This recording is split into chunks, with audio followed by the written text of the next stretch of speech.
Ayun, good morning mga ka-Silface. Papadyak na naman tayo ngayon. Dito lang sa May Tanawan. Taon kami ng San Jose, Siblang, Red Ball. Tapos, almusal kay Mami Tex.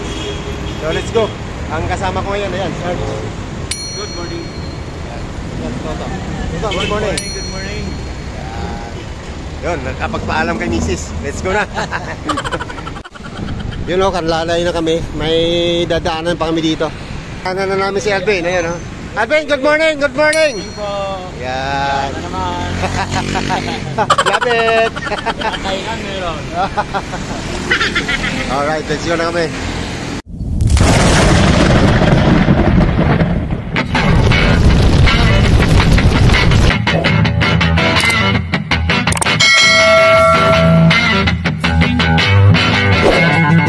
Time check, 5:55. City of Cabuyao.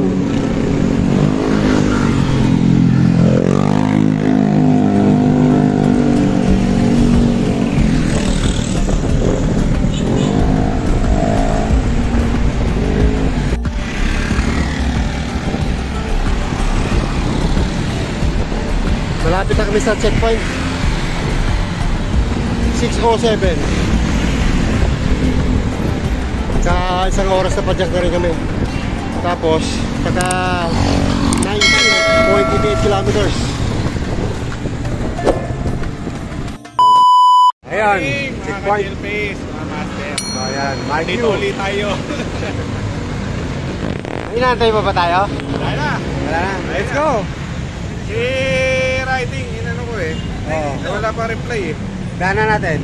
Tara. Dumaan muna kami dito kila Master Riding Vlogs. Good morning, Master. Yaya namin, ayaw. Pero alis na kami.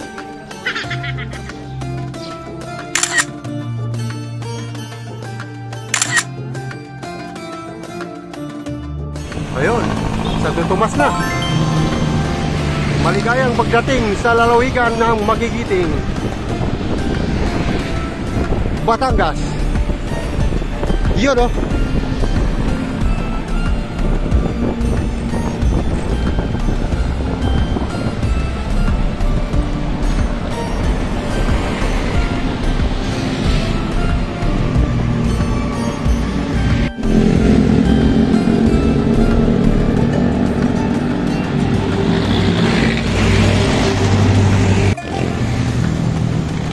I love Santo Tomas.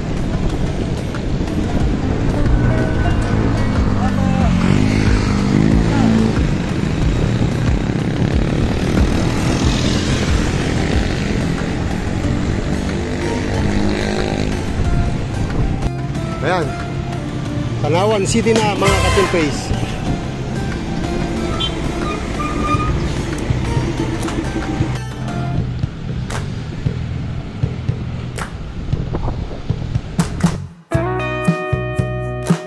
Wow naman, maaliwalas ang kalsada ngayon dito sa May Tanawan proper. Walang traffic. At siya nga pala, meron kaming imi-meet up dito na isang tropa, isang masokista. Ayan o, si BBG Riders TV kasama si Master Elvin.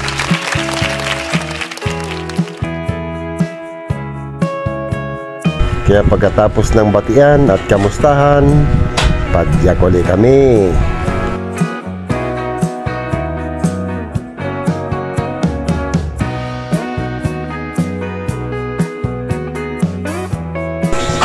Ayan o, yung nakikita nyo na yan, yan ang Star Tollway. At yung mga nagkukross ng mga sasakyan na yan ay galing Maynila. Paahon naman paglampas at madadaanan mo na yung bagong City Hall ng Tanawan City.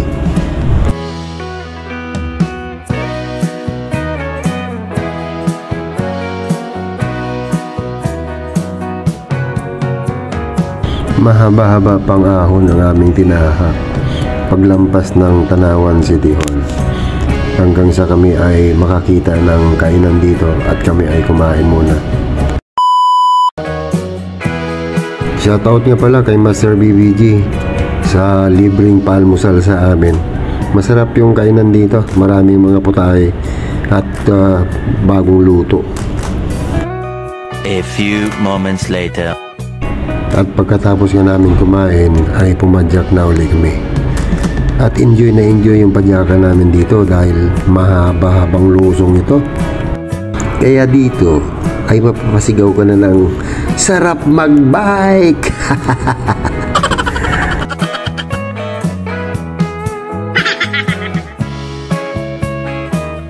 At dito rin ay nakasabay na namin sila Master Bicicletonyo at Master Robert.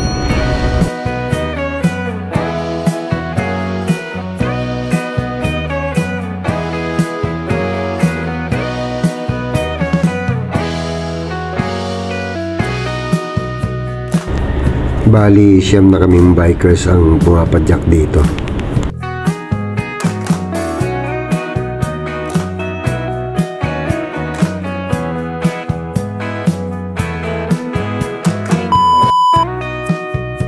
At narating na namin ang kanto papasok doon sa ahon ng San Jose, kung saan ay nag-aabang na rin yung isa pa naming tropa, si Brother Choi, ang aming presidente sa tropang masokista.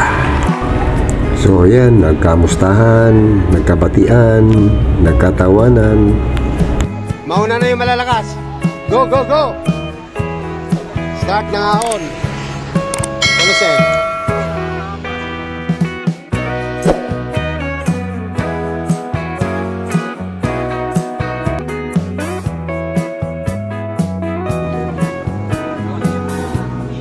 Yung mga legit na mga mamaw yan.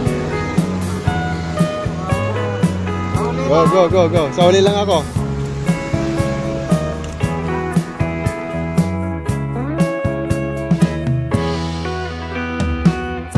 Ito na yung papasok dun sa may San Jose Climb. Kung napapansin ninyo, parang colored gold din ang itsura.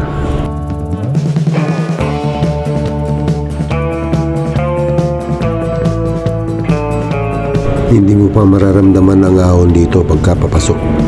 Parang force flat lang siya.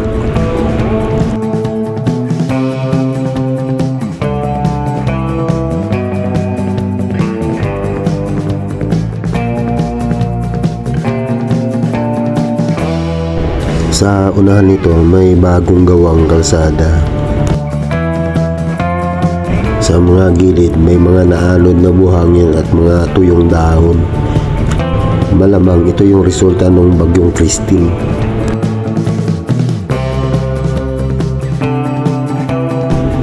Hindi pa talaga tapos ang kalsada na ito dahil may mga porsyon dito na rough road pa. Paahon na rin ng porsyon na ito na nag-average ng 2 to 3% gradients. Kaya kung napapansin ninyo, medyo magastos na sa padyakan.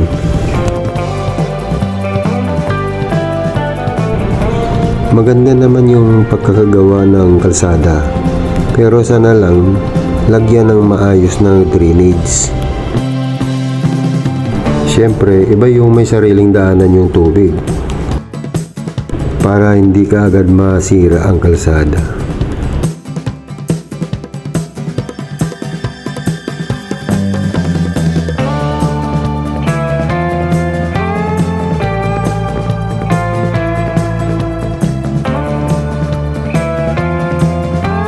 At ito na yung start ng ahon dito sa may San Jose. Ang ginagamit ko palang drivetrain dito ay 36 na oval yung aking crank. At yung sa likod ko naman 1150 yung aking cogs. At syempre yung aking totem na 29er ang aking ginagamit dito, na matagal ko na rin ginagamit. Ika nga veterano na rin sa laban itong bike ko na ito kasi kung saan saan na rin ito nakakarating .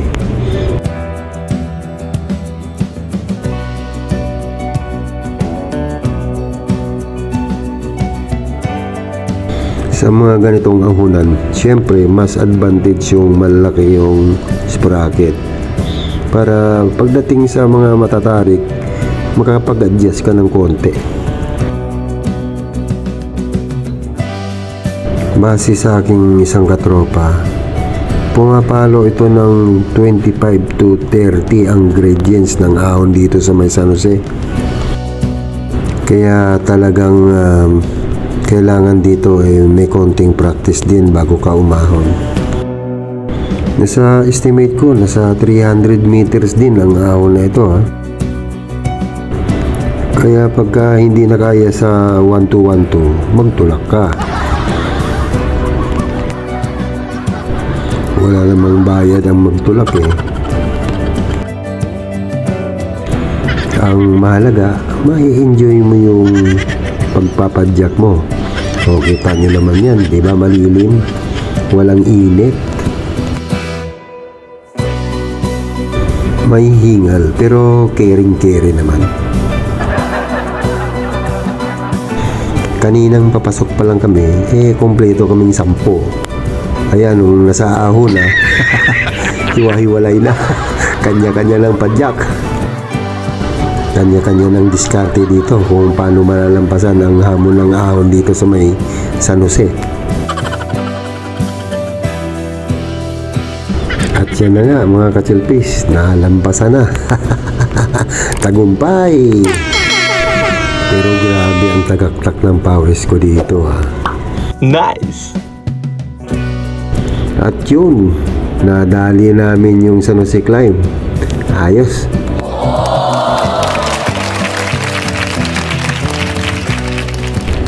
Paglampas mo ng San Jose climb, may madadaanan kang mga kabahayan. Tapos pagpalabas ka na doon sa may papuntang Suplang, yan, makikita mo na yung mga taniman dyan ng tubuan, ng petsayan, ng mustasahan. Ang sarap-sarap sa mata tingnan. Nag-enjoy ka na nga sa pagpadyak, nag-enjoy ka rin sa magagandang view. Nakakawala ng stress at very relaxing.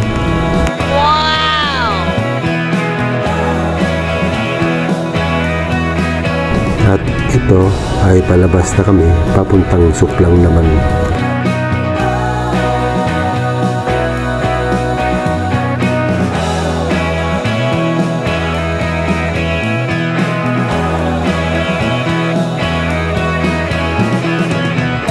Itong porsyon na ito ay pumapalo din ng 11 hanggang 15 ang gradients nito.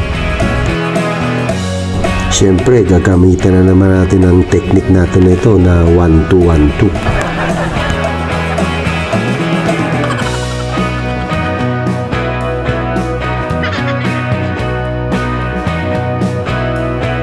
At ito na mga ka-chelpis, ito na yung tanyag na colored wall ng Tanawan City, Batangas.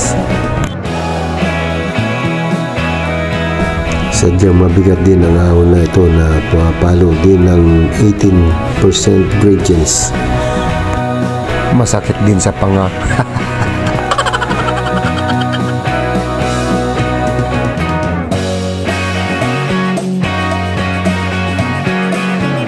Kung kaya kanina na nakapag-relax dahil sa magandang view, ngayon distress na naman tayo dito dahil sa ahon.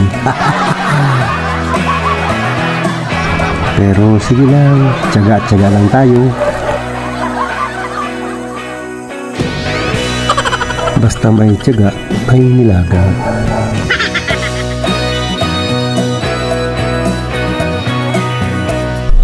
Pero ang init na sa mga oras na ito, mga ka-chelpis. Talagang straight from the sun.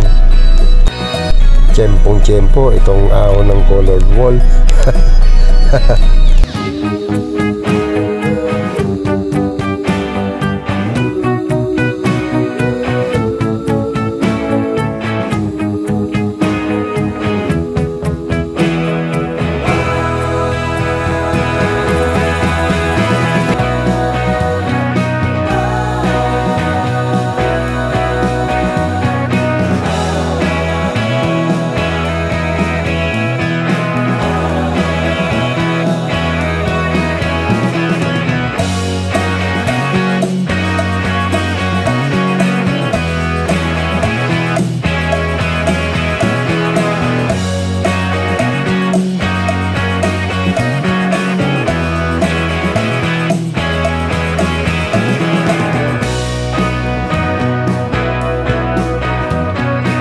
Nakakahiya namang tumugod dito at magtulak. Ayan o, nakaabang si Brother Ichoy. Naka-video.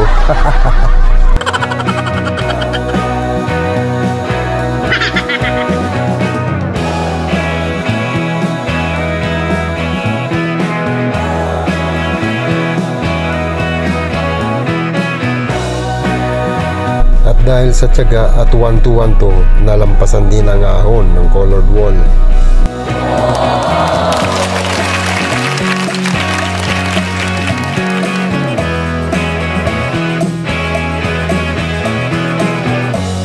Kaya tuloy uli ang padyakan. Sabay-sabay na kaming pumadyak hanggang sa makarating doon sa may arko ng Suplang, boundary ng Calamba at Tanawan, Batangas. At dito, papuntang Mabato naman ito. Masyadong malikabok dahil sa mga truck na may kargang lupa. At may konting ahon na naman papunta ng Barangay Mabato, bago lumusong sa tulay ng Barangay Bungo. Nagpaiwan na nga pala yung tatlo, si Bisikil Tonyo, BBD at si Master Erwin doon sa may kanto. Dahil may mga lakad pa, so bumaba na sila uli ng Tanawan. Kaya 7 na lang kami aahon sa may Red Pan. Ito, narating na namin ang rough road palusong sa Bungo Bridge. Alalay lang ako dito sa palusong kasi tinanggal namin yung pad ng brake ko sa harapan dahil sumasayad na sa bakal.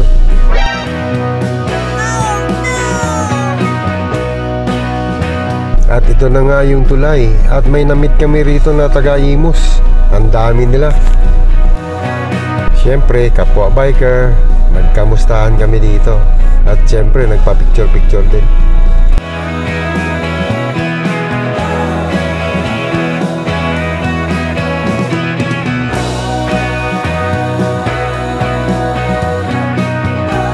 Pagkatapos namin magtsikahan, ayan, pumadyak na naman uli kami. Aahon na kami dito sa may rough road. Bali, sumabay na yung mga taga-Imus sa amin.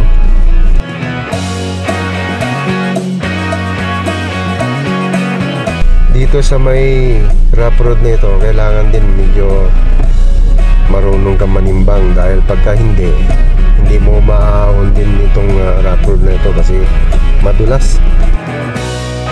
Kaya yung iba dito ay huminto na at nagtulak.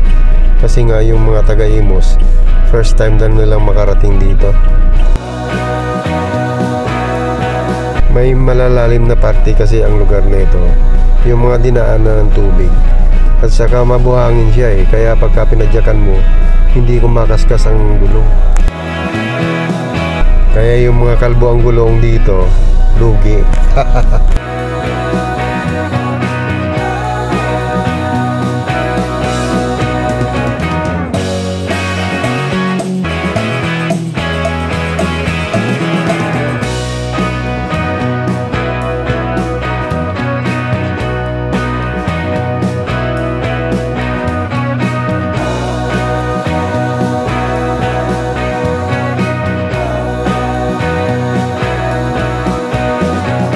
Ito na, narating na namin yung marker ng Barangay Mabato.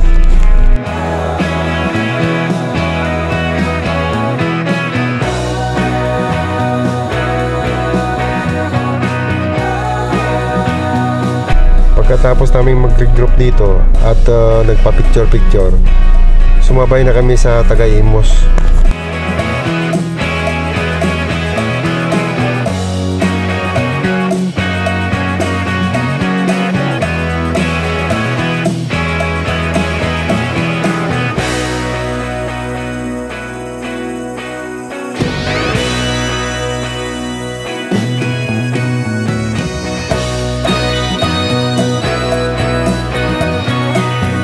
Actually, Snake Road dapat ang aming rota Ang destinasyon nila ay Anaconda Road, so sinamahan na namin sila.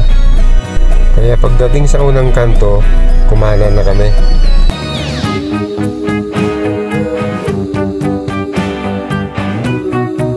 Eka nga mas marami, mas masaya.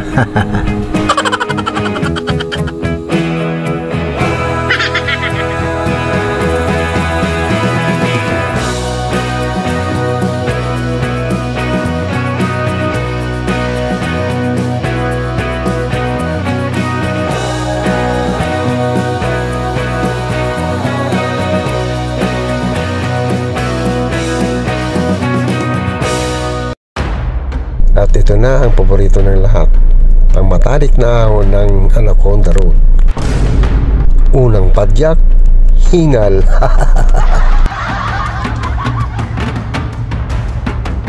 Matarik din naman talaga ito kasi umaabot yung gradients niya ng 25%. Kaya kung first time mo pa lang dito, talagang mabubulaga ka.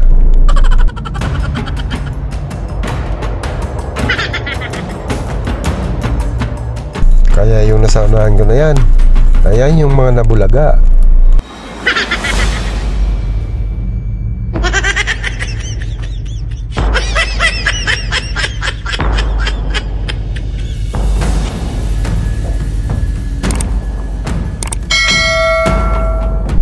Nakalampas na sa unang matinding ahon.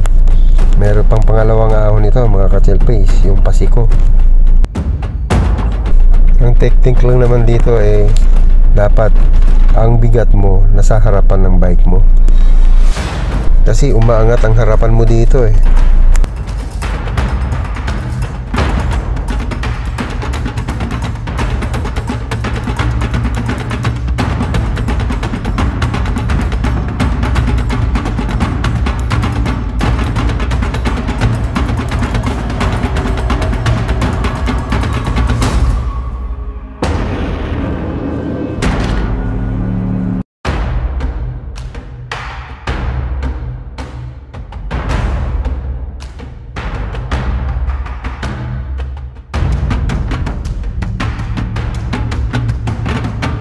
At yun na, nalampasan na yung pasiko. Hindi ko na na-video dahil biglang namatay yung aking camera.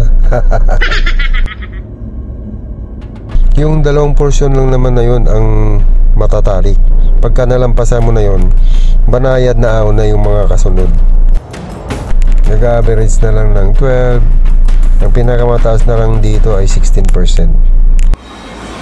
Pagka-ahon talaga sa simula, sabay-sabay. Pero pagkatagalan, paisa-isa na lang. Hiwa-hiwalay na.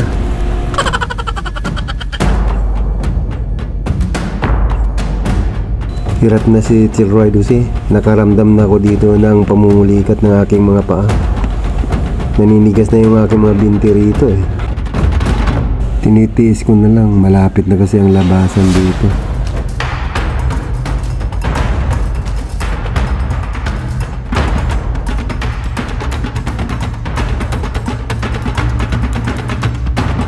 Ayan nga, at inovertikan na ako ng aking kababayang Ilonggo, Toto Joseph Bana Toto Joseph! Basta Ilonggo, matibay yan.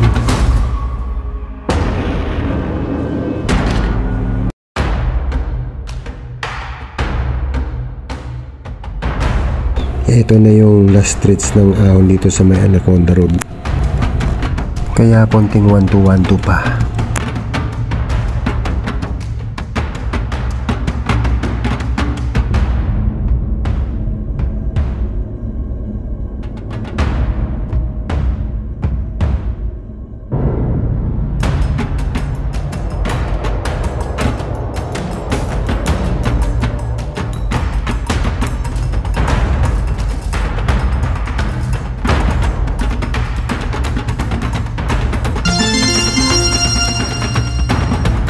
Ito na ang labasan. So magre-regroup muna kami dito habang nagbubuko.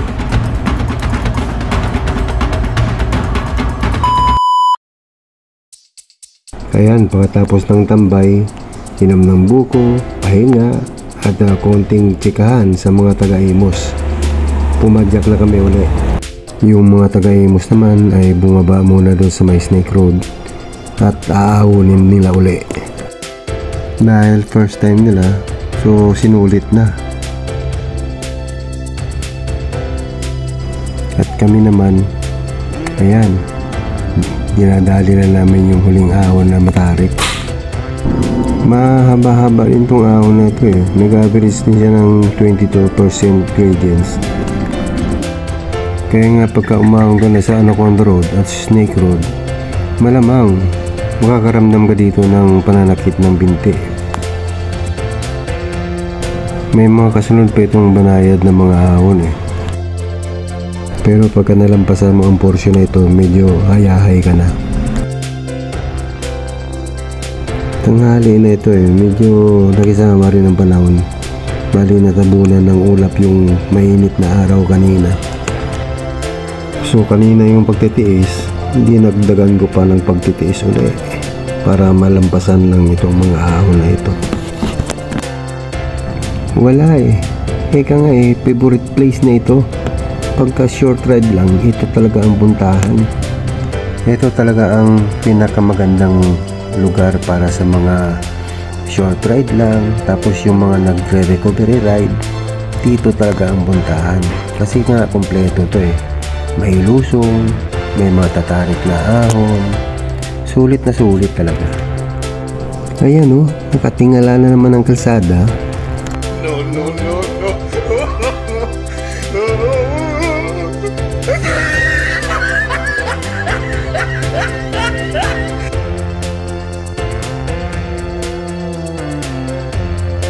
Ayan ang sinasabi ko, na kung malampasan mo man ang Snake Road o Anaconda Road, pagdating mo dito sa may pangatlong matarik na ahon, medyo makakaramdam ka talaga. Kaya ang tendency, kailangan ipahinga mo talaga, i-relax mo talaga ang iyong mga muscle. Huwag lang pilitin kasi lalong lalala, pupulikatin ka talaga. Shoutout nyo pala sa lahat ng mga vloggers na kasabi ng Samahang Masokista Bikers.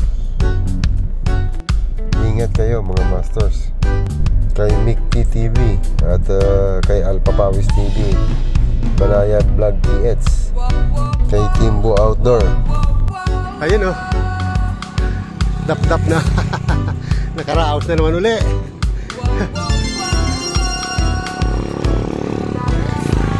May bumaba ring lupa rito.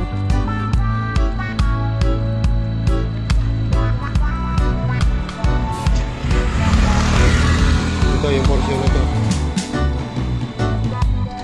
Laki rin. Ito. Oh no!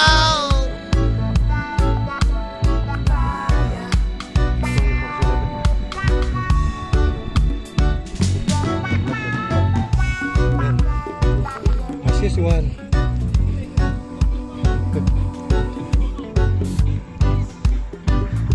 May dance. Sorry po. Always well unlocked. Sorry.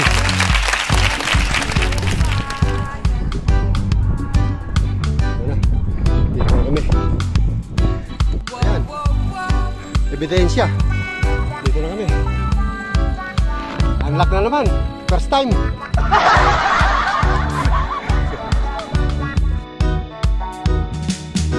Ayun, at hindi na rin kami nagtagal, bumaba na rin kami at didiretso pa kami kay Mami Tess para magmerienda.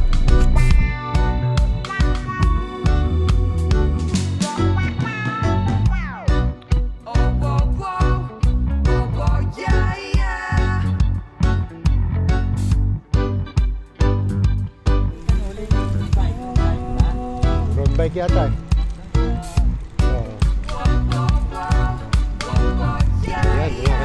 Ala 1:51. Nandito na kami sa may Dabilan. Yan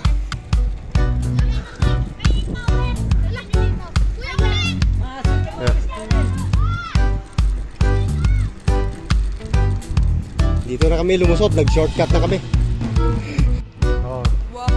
Ayan So yun lang mga ka-chill face. Maraming salamat. God bless and good luck!